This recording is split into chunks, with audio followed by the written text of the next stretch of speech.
Hey, y'all. On today's podcast, we help Chad grow his new membership site. Welcome to the Flip Lifestyle Podcast, where life always comes before work. We're your hosts, Shane and Jocelyn Sams. We're a real family that figured out how to make our entire living online. And now, we help other families do the same. Are you ready to flip your life?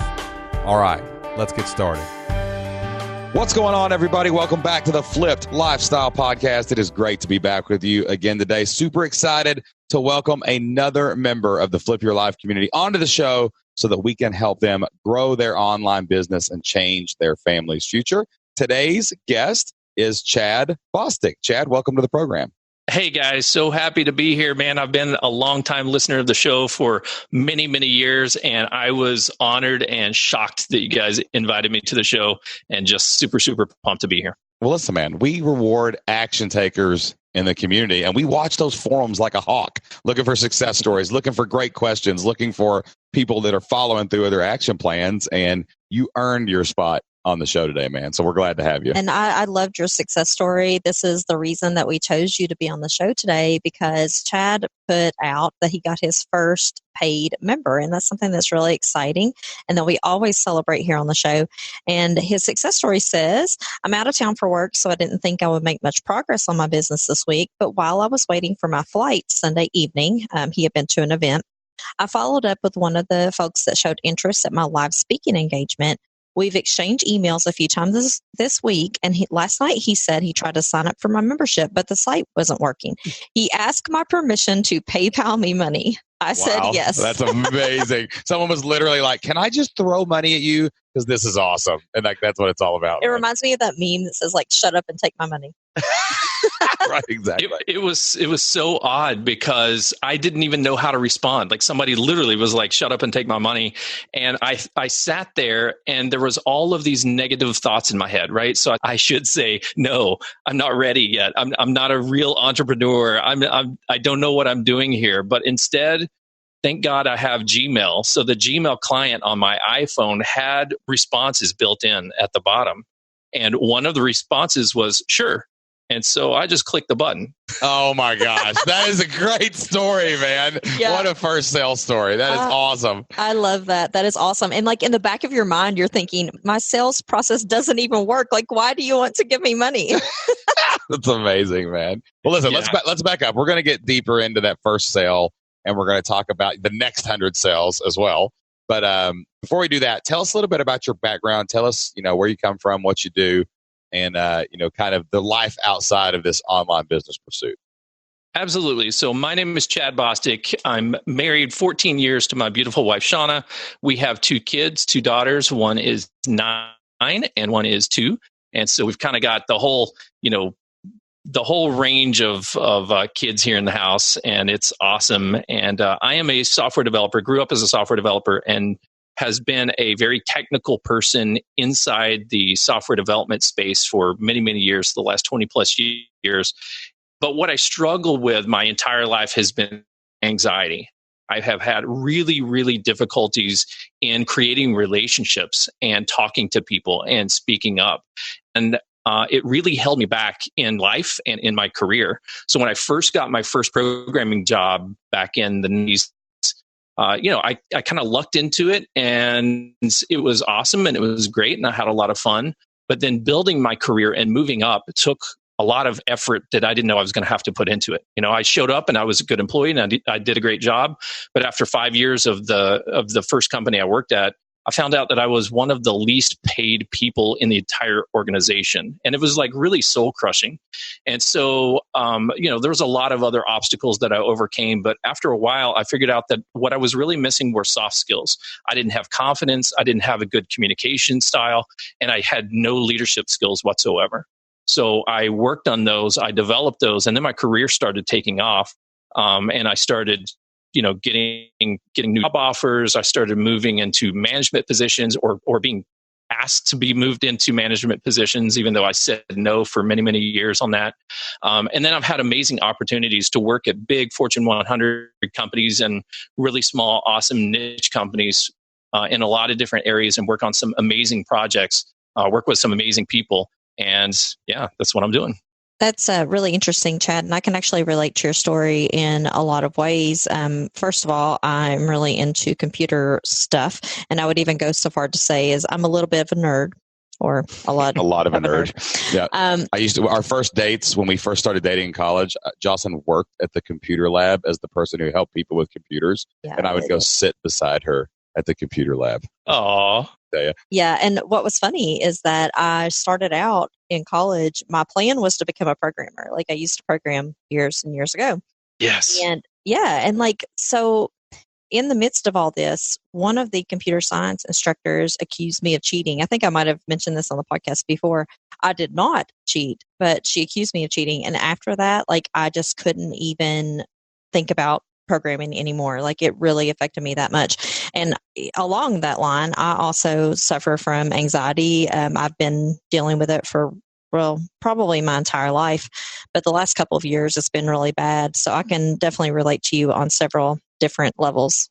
Yeah, the struggle is real. It's not fun at all. When you get those anxiety attacks, I was so bad, guys, that back in my teens and in my early 20s, it was so bad that I couldn't even go to my family reunions and have conversation with my aunts and uncles and cousins because they felt like strangers to me. And I didn't know how to open up to them. I didn't know how to just relax around people that weren't my best friends, right? And I had very, very few best friends. And so that anxiety held me back in not just work, but a lot of life opportunities as well. So you said something like you turned down some opportunities to like grow in your like actual job, like your 9 to 5, like, right. Like you were offered jobs and you said like no to them over and over. Is that what happened? Yeah. So at one point I had a boss who I was in the oil and gas business at the time, working in the IT department in an oil company, and it's very cyclical, right? So when it's hot, and when it's not, it's not. So there's a lot of ups and downs, and I didn't have a good way to grow my career. So my career was growing through attrition. As everyone else was leaving or getting laid off, I was doing a great job and I was sticking around. And then I was being offered these opportunities to move up into a senior developer position, into a lead developer position, into a supervisor or manager position. And I was like, whoa, that is way too stressful for me. I'm just going to sit here in front of the computer with my headphones on and stare at the code all day, because that sounds like, first of all, it sounds like a bunch of meetings, which is boring, right? And second of all, it sounds like a lot of responsibility of dealing with people problems instead of technical problems. And that really stressed me out. All right. I totally get that. I'm sitting here nodding. Yes, I'm sitting here shaking my head. Rocking in her chair right now. I totally get this because honestly, I've said it many times. I would rather work with things and people any day. And it's not because I don't like people. I mean, obviously, I talk to people for a living. Like, that's part of what I do. But I just don't like managing people. It's just not my thing. It's not what I enjoy. I would prefer to sit on a computer all day long than to interact with people in a work type setting. The problem is, there's different ways to make money. Like I heard a speaker say one time, there's like 3 main ways people make money. One is with your muscles, like you actually do things, right? You build the software, you build the house, you do the thing, right? But those are the lowest paid employees. And then the next one is you make money like with your mouth, like you're the manager, you tell people what to do, you talk, you do those things, or you make money with your mind. You're like the entrepreneur who's like creating and running the company. And the problem is if you get stuck in the muscles, then you never move to that next level where you make more money. And then you never get to have a chance to go to the third level where you can make even more money, like owning your own online business. So I can see where, that fear almost of success or responsibility, like could hold you back a little bit. Like, how did you break through that, get out of that?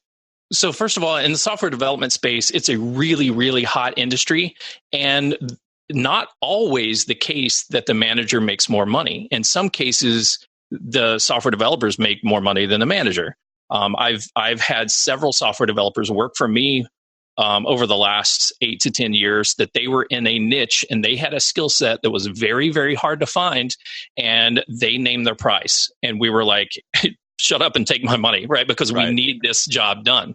And so a few individuals got to name their price and got whatever they wanted to. But when I was moving into management, it was really difficult because I really said no for 3 or 4 or 5 times before I finally kind of just took a look at my life and was like, you know what? Am I getting into the same patterns as I was before? One of the things I was struggling with wasn't really the money, because honestly, guys, I felt blessed to have the job, and I felt like not worthy to have the job in some cases. I did not graduate college. I was a college dropout, but I started writing code when I was 10 years old because it was fun. And I don't feel like English is my first language. I feel like beginner's all-purpose symbolic instruction code is kind of my first language, because that was, basic programming was like what really grabbed my attention when I was like a 10, 11-year-old. And so it was a struggle for me to accept that job, because on one hand, I didn't feel like I deserved the job that I had and get the money that I had. But on the other hand, dealing with people problems, what just seemed like an insurmountable task. Like I would fail at it on my first day, and turned out that wasn't the case. And I had a knack in it. I just needed to practice my skill sets and get more comfortable in that area. Yeah, that's what happens with most fears. We create this story that tells ourselves we can't do this, but then we go do it and it's fine, right? But it's just taking that leap from one side of the cliff, I can't do it, to the other side, okay, I'm going to try it and then I'm good at it, is what most people really, really need to do that. So you've got this good job, you started moving up in your career. Like, why online business? Like, why then do you want to like pivot now and go down this entrepreneur path, which is a whole different set of challenges and problems than even climbing that corporate ladder? Yeah, so that's a great question. And it's not now that I want to make the change. I actually started down the online path 15 years ago. And I had a lot of starts and I had a lot of stops and I had a lot of successes and I had a lot of failures. And I feel like this is something that I've been seeking and searching for over a decade. And I haven't quite figured it out. And it frustrates me because I'm a smart guy and I know how to get things done technically. I know how to build a website. I know how to set up, all the funnels and all that kind of stuff. But just turning it into a business is not a skill that I've ever learned. It's not a skill or a collection of skills that I've really figured out how to practice. But the reason I wanted to get it was just the freedom in so many ways, right? It's not just about the money for me. It was the freedom to work on the projects that excited me. I worked on a lot of projects over the course of my career that ended up kind of being the same thing over and over and over and just not really exciting. I worked on a lot of projects where I did not have a lot of empathy for the customer space. It was just like an area where it's like, okay, we're building this thing, but I don't really know who's going to use it or why they're going to use it.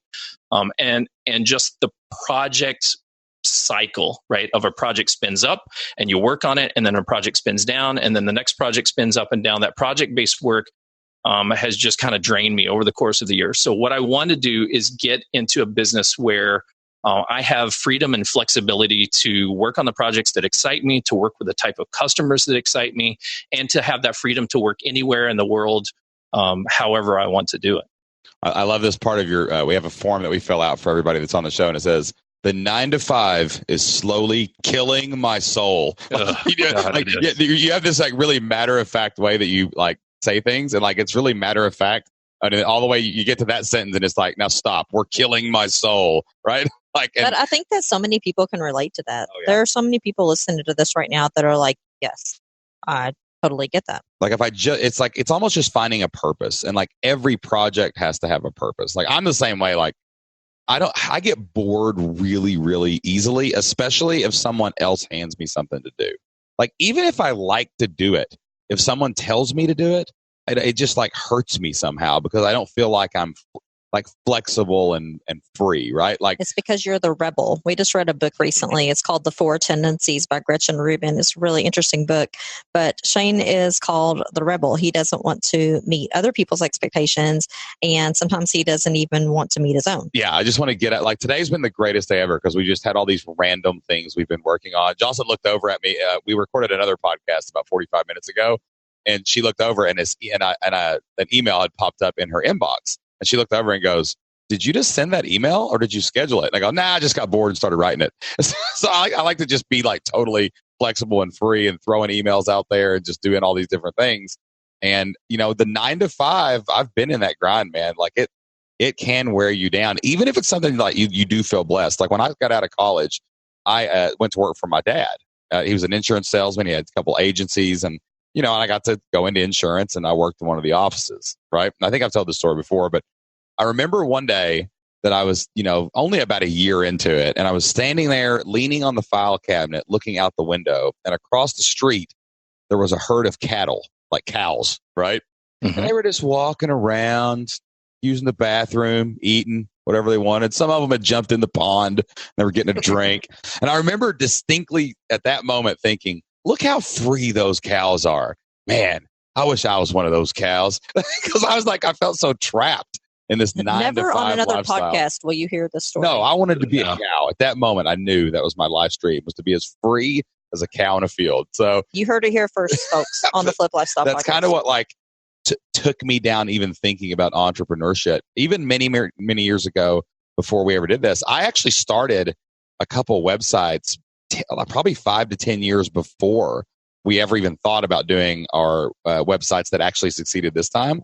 So don't think you're alone in that. It's been 15 years. Why didn't I do this? I actually started a couple sites and sold a couple things back in 2000 and what year was that? I think it was 2002, something like that. No, I think it was a little bit later than that. Yeah, because it was before I got my football coaching job. So when the internet was in its infancy, I somehow found a way to build a website and sell something online. It was I don't even remember what it was. No, it was like a football drills. It was football drills. That's what it was. And so what he was planning to do is sell these on eBay, and he actually sold a couple of them. That's right. Now I made $500 on a CD-ROM, and we were actually physically mailing them to people. Yep. And but the problem is I did it for 3 months, and then I listened to the rest of the world that said, well, maybe you don't want to do this, but you should go back to school, get another degree, go a different path, right? So that's what I did.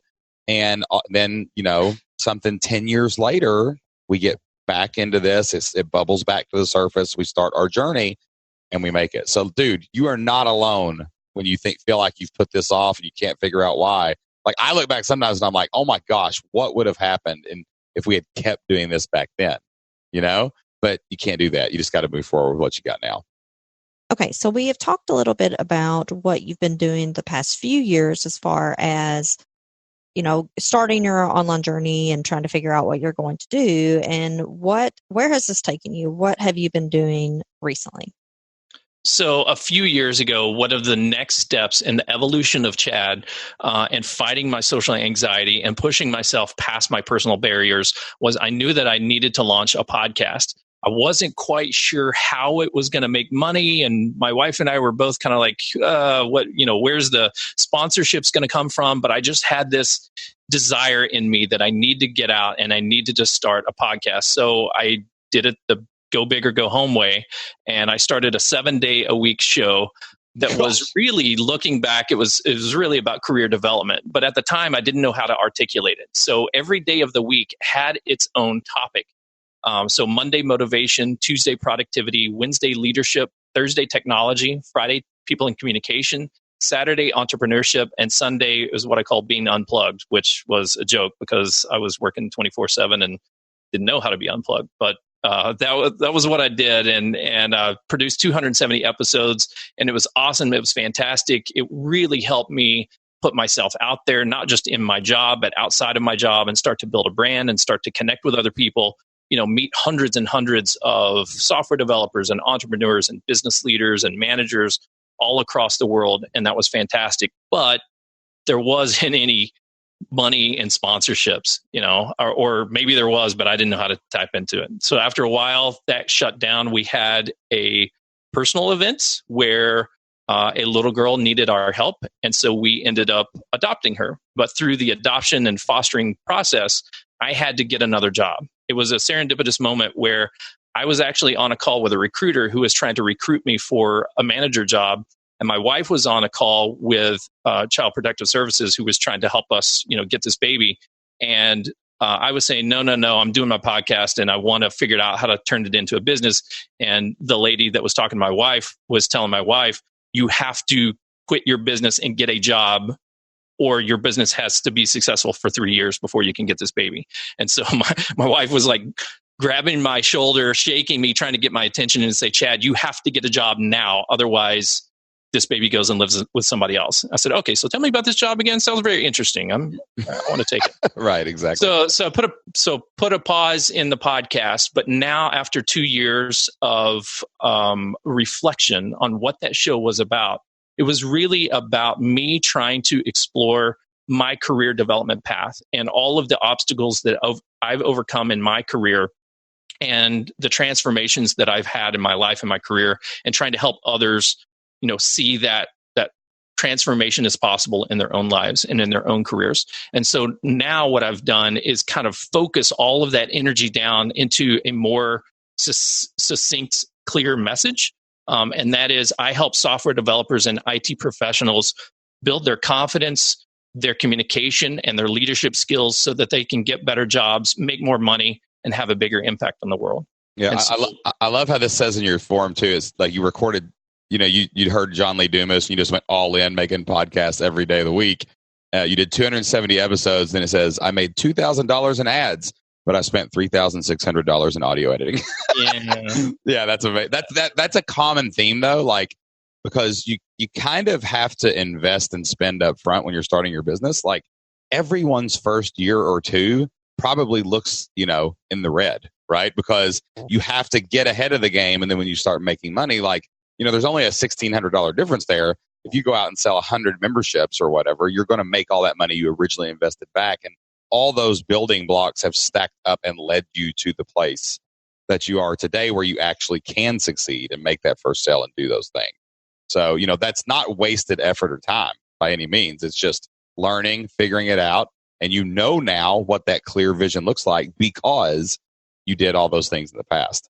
Yeah, it was definitely lessons learned, and I'm glad that I did it. It was very costly, and it was very kind of painful to see that paycheck that never arrived, and to know that I'm responsible for my family's well-being. I got to keep a roof over their heads. I've got to keep the bills paid and whatnot.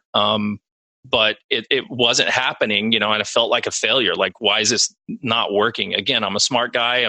I'm doing the right thing. I'm doing good. Like, I'm on Apple's new and notable section. Like, my podcast is growing, but just selling those ads wasn't working. So I needed to pivot. And I had to take some time off in order to get that clarity to get it. Absolutely. And the best news is that you didn't just give up. I think some people at that point would just say, well, podcasting's not for me. Better go do something else, But you didn't say that. You said, okay, well, this didn't work. So now what can I do to make it work? And we're getting back into that now. So you've pivoted back. You're ready to go forward with a clearer vision with an online business, right? Mm-hmm. So what is the biggest thing that's holding you back, like right now? What are the fears and obstacles now as you move forward? And we talked a little bit about your first sale a few minutes ago. So tell us what you're doing now. What's kind of held you back to this point? And then tell us more about how that first sale came about.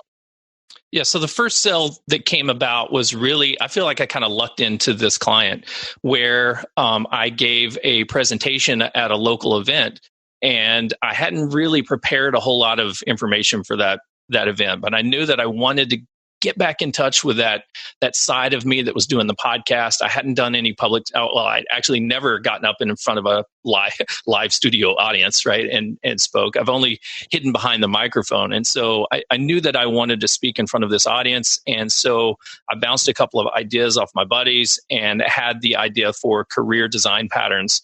And they said, oh, that sounds great. You should speak at this event. So I showed up, I gave the speech, and then afterwards, this person, approached me and said, I need a job and I feel like I need a coach. Do you think you could help me? And then here, please take my money. And that was amazing. And it just feels like I'm so honored to have that, but I need to figure out how to repeat that same process, right? What I don't want to do, since I have to stay here with my family. I want to stay here with my family. I don't want to leave them and travel the world, and be on like a conference circuit. I want to figure out how to meet my avatars or meet my customers online, and figure out how to put the message out there that I have been where they have been, and I know how to solve some of their problems, and I can solve those problems for them. So what I'm really looking for is marketing messages and marketing tactics on how to, again, I know how to build a podcast, but I don't necessarily know how to pitch myself and pitch the services that I'm offering. Okay, so I want to talk about that, but I've heard something in our conversation that you haven't really articulated, but Okay. I keep hearing it bubble back up. Like right? a theme. It's a theme. You keep saying, I'm lucky. Oh, well, I got lucky and got that good job, even though this shortcoming. Oh, man, I was lucky enough to get offered, 1, 2, 3, 4 opportunities for this to move up the ladder. I got so lucky that one person decided they wanted to throw their money at me. And you can't keep saying that because you are not lucky. Here's what I've heard about you this entire conversation, Chad. I show up and I'm a great employee. You deserve the raise. You deserve the promotion. I show up at the speaking gig and I get up there and I do my best and someone wants to give me money because I'm worth getting the money, right? And the danger of that word, that word is actually banned in our household. We don't allow our children to say they're lucky or I'm lucky or we got lucky, because everything is based on effort. Everything is based on work. Everything is based on putting yourself in the right place so that you can be in the right place at the right time. That's just true. Are there some good fortune along the way that help us all? Of course. But being successful in what all the things you've done had nothing to do with luck. They had everything to do with Chad. And you're just killing it and you're doing it. Do you know how many people would not show up at a speaking event and get up on stage? 90% of people would be terrified to even do it. And you might have been terrified to do it, but you did it. And guess what? You got leads and you got a sale because of it, right? So I just want to just really call that out a little bit right now and say, don't feel like the good things that happen to you are luck. They are not luck. None of it is an accident. Okay, I'm taking it in. It's hard. Guys, it's always hard for me to accept any sort of recognition or rewards or pat myself on the back or do my performance evaluations, my self appraisals at the end of the year because I'm my own worst critic and I want to exceed not just everybody else's expectations but my expectations. And when sometimes it happens, I'm like, wow, what. I don't give myself enough credit that, I actually deserve this. I own this. I rocked it out. I did the work. I put in the effort and, my efforts and my ideas were good. So that's definitely something I need to work on. See, the problem is though, if you don't, in this particular instance, right? You just said, I can't remember if we said this off air when we were doing our pre-roll or if you were doing it during the call, but you said, I looked down and I've been trying this online thing, these side hustles, these podcasts, these affiliates, whatever. I've been trying this for 15 years and I can't quite put my finger on why it's not taking off, right? Why it's not making the money. Right. And you've got this weird tug of war happening where the good things that happen to you, you're saying oh, I got lucky, right? But then it stops you from taking your next step when it's time to take the next step because there's almost this fear of success, right? Tugging on the other side. So it's luck is on one side, success is on the other, right? And you're afraid to go over and pull with success, so you pull on the luck. Well, that must have been luck. Well, I think that part of it is that you are intentionally distancing yourself from any type of responsibility in the positive things, if that makes any sense at all. On the success side, if it's successful, oh, that couldn't have been me. Yeah. So if you tell yourself, okay, well, I had nothing to do with the success, it was just luck. That means that you sort of let yourself off the hook a little bit for repeating it. And you're also trying to, it seems too, the daily podcast thing cracks me up because it's you do the 270 episodes, you're I'm going to do it so much, eventually I'll step on the success rake and it'll fly up and hit me in the face. Right. And you know what I'm saying? That's what I'm looking. I'm just looking to walk around looking for, and somewhere there's a rake in that field and I'm just going to let it whack me. Right. But that's not, that's not being prolific. Right. That's trying to get lucky. That's like playing the lottery every day in hopes that one day in your life it'll hit. And that's not the mentality you got to do to be successful. The successful thing is, what have I done that's been successful? I'm going to do that again and again and again. But I'm going to do it in a more strategic way where I'm not trying to kill myself. And I'm not just looking to be lucky. I'm looking for the success. You went to a place and spoke on a stage where there were people who were your avatar that needed your help and gave you money. Right. Now it's like we have to repeat that. So you're on the right path. Doesn't mean that you have to be a stage speaker and speak all over the world. No. But like, what can you pull out of that? What was successful about that you could potentially replicate in an online way? And like what, and what, like, for example, whenever we find our first customer, one of the things we tell people to do is really get deep into a conversation with that person and say, why? Like, why did you pick me? The answer is not going to be, well, man, you were just lucky and I felt like sending you some PayPal money. Like, that's not the answer that person would give you, right? I felt kind of bad for you. I felt bad for you, bro. It was your first speaking gig. And, you just got lucky I was in the audience. The pity customer. Yeah, right? Yeah, exactly. It's not a pity customer. Hey, we will gladly take pity customers. I'll take pity customers. Anybody out there want a pity customer? Throw your money at me. Or throw it at Chad. Whatever. We're all here. But like, he won't say it was lucky. He'll say, man, you said this that made me realize you were the person I needed to help me with my problem. And like, that's really the conversation you've got to have right now. And you've got to blow that luck thing out of your vocabulary, because you've got all the things you need in place to find more customers. It's just going to be getting rid of the luck mentality to do it. Okay. All right. So let's talk about this a little bit now. So your success, the real success in finding this member, right, was you got on stage. It says you got 5. Let's see what it says here. You converted 5 of 20 attendees. What do you mean by that? Well, yeah, I didn't know how to write it. So after the speaking event, when it was over, everybody kind of gives you the applause, and there were roughly about 20 people in the room. And then after everybody was filing out towards the door, I was trying to grab my laptop and get my bags and all my stuff. And there were about 5 people that kind of gathered around me as I'm trying to find the exit, same as everybody else is finding the exit, because there's another speaker right after me, right? Kind of in a classroom type setting. And there was another speaker trying to set up his laptop, and I was trying to get out of his way, and people were standing around and they were saying, hey, Chad, like, that was really, I really appreciated what you said, or like, I'm struggling on this career stuff too. I don't know where I'm going next. And so I was trying to get their names and numbers and whatnot, but I did a poor job of kind of prepping for that and having business cards ready, or having flyers ready, or having like a sign up sheet pass around the room. And so when I say I lucked into it, what I mean is after that, we were, kind of filing up for lunch later on in the day. And one of the attendees was out there in the lunch line, and we just kind of bumped into each other. And he said, wow, how did you get to be such a good speaker? I'm like, wait, you weren't in my class, obviously, because I bombed it, right?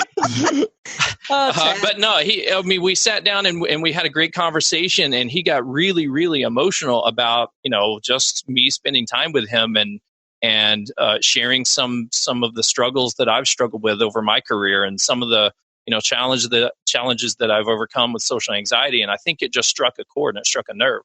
So now, after he's my paying client, I have, asked for his testimonial. I have, spent a lot of time talking to him to try to figure out, like, what's the DNA behind this little person here, so that I can go find other people with the same problems, or with the same, that are looking for Chad. And that's part of the process that I'm going through. See, that's amazing though, because like, you had 5 people interested in one. I mean, imagine if every 20 people you come in contact with, 5 people gave you their email and one of them bought. Right. And you just go find 100, then you find 1,000, then you find 10,000 of those people, and you just keep finding more of these people, because you're just filtering is all you've done. You showed up, you gave the speech, you filtered down to 5, which filtered into 1, And I would guess that those other 4 people were probably, you just didn't get to have the sit down and the lunch with them, right? You didn't get to warm them up even more.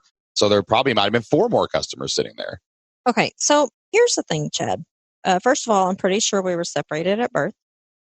Nice. Lost brother. You might be Jocelyn's long-lost twin brother. I don't know. I think you might be, because... my sister from another mister. Exactly. I've never heard that before. I've heard brother from another mother. I've never heard sister from another mister. So, we both had a love for programming, back in, as my daughter says, the 19s. Yeah, right. So, back in the day. Exactly. What was your language? I have to geek out for a minute. What was your language? So I started out with GW Basic in the 1990s. I went on to program Pascal, and I hung my programming hat up on C++. Yeah, that's a tricky one. Nice. Good. Yeah. Yes. We have okay, back to normal human language, guys. Okay, come on. Bring it. Right. But what I was going to say is that, I can totally relate to you with people. I don't really have a lot of the social anxiety. Mine is more like everyday type of anxiety, but I can understand what you're saying about like people coming up to you and you being like, oh, you thought that was really good? Because I know, as I am, you're very hard on yourself and you think that no matter how well you do something, it's still not good enough. Right? Yeah. Okay. I got your number, Chad. Okay. You found me. Yes. So what I want to say to you is I think that it would really be beneficial for you to find some partner. And by partner, I mean like an accountability partner who's going to push you out of your comfort zone, because I don't think there's any way you're going to do it on your own. And not just your wife. This is like a mastermind. You know what I'm saying? Like you need to find, the quick start that's got too much confidence but never actually does anything. Right? Like that's the kind of people you're looking to surround yourself with. There's that saying that says you're the average of the 5 people you hang out with the most, right? Exactly. That's not just saying find good people. It's finding the 3 or 4 other people that fill in the holes in your armor, right? Like we all have 25% of what it takes to really make it, but then we surround ourselves with those 3 friends, colleagues, mastermind people or whatever that kind of like fill that in for us. People, if you're the person who's the quick start but never finishes and procrastinates anything, well, you need to find the person that says, get your blank together, right? If you're the person who's telling everybody to get their blank together, you need the person that's saying, yo, why don't you dream a little bigger and go do something with all this blank you're doing?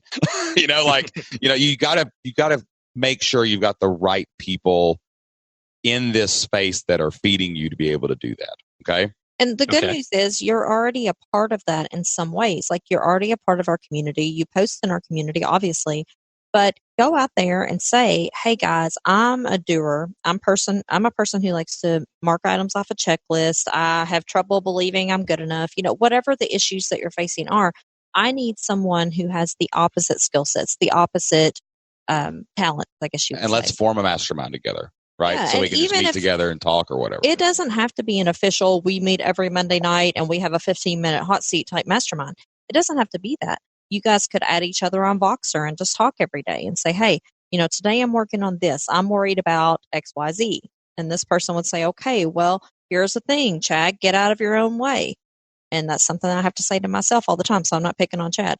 But it could even be a Facebook like conversation with 3 people and you all just chat, text each other. It doesn't have to be anything or in formal. Our community. Yeah, exactly. Right. Yeah. Or you can go in and start an accountability thread and you all just join it in the action plan forum. Right. And that you all just get the updates for that kind of stuff. Like it's really simple to fix the problems that we all have. You know what I'm saying? It's just surround ourselves with people who can help us fix the problem. And I totally know your problem because I have the same problem every single day. Like get out of your own way. That's what we're really, I'm going to address how to replicate this success in a second. But like, your problem has nothing to do with your offer, with the way you're presenting it, anything like that, because you're clearly presenting it in a way that's fine. It's just convincing yourself that, one, you need to do this. You're good worthy. Enough you're good enough and you're worthy to get the success.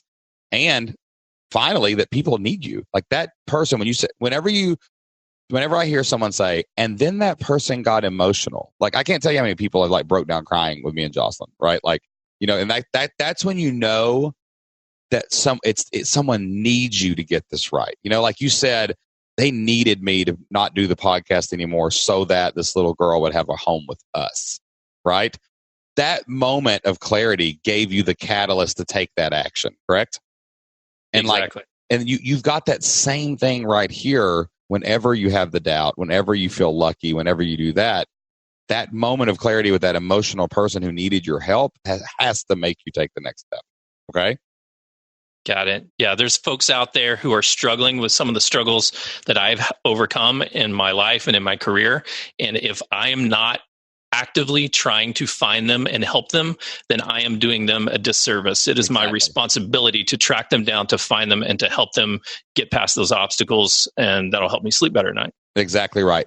Jocelyn and I have always taken our online career as a responsibility, especially with Flip Lifestyle, but even with elementarylibrarian.com, we've got to help these people have their afternoons back with their children, right? Even with Coach XO, our football site, I've got to help these coaches win more games so they go home more Friday nights happy and can enjoy their weekend, okay? And everybody out there, no matter what your job is, no matter what you're doing, like go out there with a purpose and find the people that need you to help them. Don't just go out and try to make money online. That's not what it's all about. That's a part of it that makes it work, but you've got to go out with purpose or you're never going to feel worthy. You're always going to feel down. And when things do get a little hard, like you're going to stop. This conversation sort of reminds me of that book that we read. I can't remember what the book was, the one that talks about like the different types of entrepreneurs.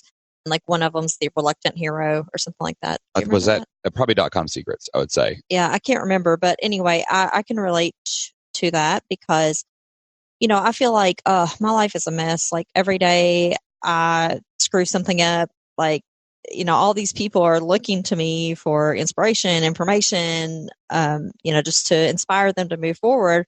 And I'm like, gosh, I'm such a mess. Like, don't these people see this? And that's part of it. It's like being yourself and being okay with people seeing that you're not perfect. Like that's going to make people even more drawn to you. All right. So let's circle back here. I want to talk about now what you really need to do to grow this thing. Okay. Did you fire back up the podcast or are you going to podcast again? Or right now, basically, this was just, I'm doing this and I did this speaking thing and it got a client. No, I fired back up the podcast. I rebranded. So I kept all of my Libsyn account where it is, but I just rebranded, put a new logo, put a new name on it to niche down from Hello Tech Pros down to career design patterns. So it's up. I think I've published about 3 or 4 episodes now. And how often are you doing this? Weekly now. Perfect. Okay, good. You don't need to do anything more than that because what you really want to do is create one really good episode and promote it for 6 days. That's how you make things grow, right? Let it kind of marinate a little bit, right? But here's how you can create this success that you had without going on the road. Just make your podcast lead to webinars, and that's your lead magnet strategy. In your form, you said I've experimented with many different lead magnets, and they all fall flat, right? But a webinar, like if you did a webinar every week and if you did one podcast on Tuesday and a webinar that came out on Thursday, and the end of every podcast invited people to go opt in for your webinar. I'm doing a live training on Thursday. I'm going to help you do X, Y, Z. And then you go give that same speech that you gave in that classroom that converted 25% of people and got your first sale. You just do that same speech in a webinar format, right? Like you can replicate the speaking circuit from your house if you just do that. And you can make that your entire lead magnet and opt-in strategy. You just have to figure out a way to succinctly tell them why it's important that they go the next step beyond the podcast. Hey, did you like today's podcast? Did it help you overcome some of these issues you're dealing with? Well, listen, I'm having a free training this Thursday where I'm going to do a live Q&A. I will talk to you about anything that's holding you back in XYZ. So all you have to do is go to blank, / whatever, and register for the webinar. I'll see you Thursday. And if I don't catch you there, we'll catch you right back here on the podcast next Tuesday. Okay. And just do the thing that you did on stage with a little bit of a pitch at the end of it. And you'll see that you'll get more opt-ins. The podcast will produce opt-ins. The opt-ins will produce sales. And it will completely replicate that speaking thing where you don't have to travel so much. It doesn't matter where they hear you. All that matters is that they hear you. And putting yourself out there in that way is going to allow the people to hear you in the exact same way that person did at lunch that day. Yeah, I love the ideas of webinars. I've actually talked about it a couple of times to friends and to my wife. Just getting it set up. Obviously, there's some sort of internal battles that I'm having of launching that, but then finding the tech and then getting it signed up and then start talking about it. That I'm going to do this thing and then have it scheduled. I think that's where I've been held back before. So I just need to get it scheduled and start doing it on a weekly basis. Let me tell you how to do this to get it started really easy. Okay. One, your job actually is information technology. So I don't ever want to hear you tell me you're scared of the tech. Right? Don't do that, dude. Y'all were talking about programming in foreign languages. I didn't even understand a minute ago. Okay. It's an excuse. No, it's an excuse. But here's all you got to do. If anybody listening, this is the easiest way to set up a webinar. Okay. One, just go start a YouTube channel. YouTube has an amazing thing in it called YouTube Live. You can set up an event on a date. Okay. That's where you're going to host your webinar. You're going to do it on YouTube. You're going to do it live, right? don't make a PowerPoint unless you already have one. If you already got one from that presentation, maybe use that. But don't even make a PowerPoint. Just make it talking head the first couple, right? And you're just giving the presentation. Now, then at that point, here's all you got to do. On your podcast, you say, hey, go to this domain. And when they go there, they have an opt-in box where they join your email list. That's it. And then anyone who opts in on that form, you shoot them an email 30 minutes before the webinar with a link to the YouTube Live. And then in the description of the YouTube Live, you just put the link to the thing you sell. And at the end of it, you tell them to look in the description for the link, drop it in the chat box, and you tell them what to do. So it's literally as easy as sign up for my YouTube channel, which is, just put your name and email in, you've got one. It's that easy. If you've got a Gmail account, you actually already have a YouTube account. You've already got a YouTube channel. You just got to go turn it on. And then you click the button that says schedule a hangout. You pick a date, and that's it. It's over, right? Don't get lost in the technology. You can make a lot of money online just talking to people on YouTube Live and your podcast. Russell Brunson, one of the most prolific online marketers on the planet, he just does Zoom. He just has a Zoom link. They don't use fancy tools and stuff for webinars all the time. A lot of times they'll just, here's a Zoom link, click it, open it up, listen to me talk. I'll give you a link at the end in the chat. And that's how they make, millions of dollars online. So do it live. Don't worry about so much presentation. The most important thing is you tell people on your podcast to go opt in. You show up and you do it live and you ask them to buy something at the end of it. Like, that's really all you have to do. Can you get fancier later? We can always get fancier later, right? But right now it's just about showing up. And I think that you've actually stumbled into exactly what you need to do, like to make this thing go to the next level. But it wasn't luck. It was all part of the plan. I stumbled into it on purpose. That's right. Hey, there's a great quote that says, even if I fall on my face, I'm still moving forward. That's right. You know what I mean? And like that has nothing to do with luck. That has to do with relentless determination to move forward. And you keep doing that and you keep doing that. And then you just look back and go, okay, I tripped over a stick last time. So I'm going to watch out for sticks moving forward. Oh, I tripped over a rock last time. Okay, now I'm going to watch out for rocks. So now I get to take a step forward and then fall again, or 2 steps forward and then fall again. And eventually you figure out how to just keep walking. And that's where you are right now. Do the podcast. Talk to these people in the same speech you gave on stage, but do it on a webinar. That's your lead magnet that's going to get you opt-ins. It's going to make you sales.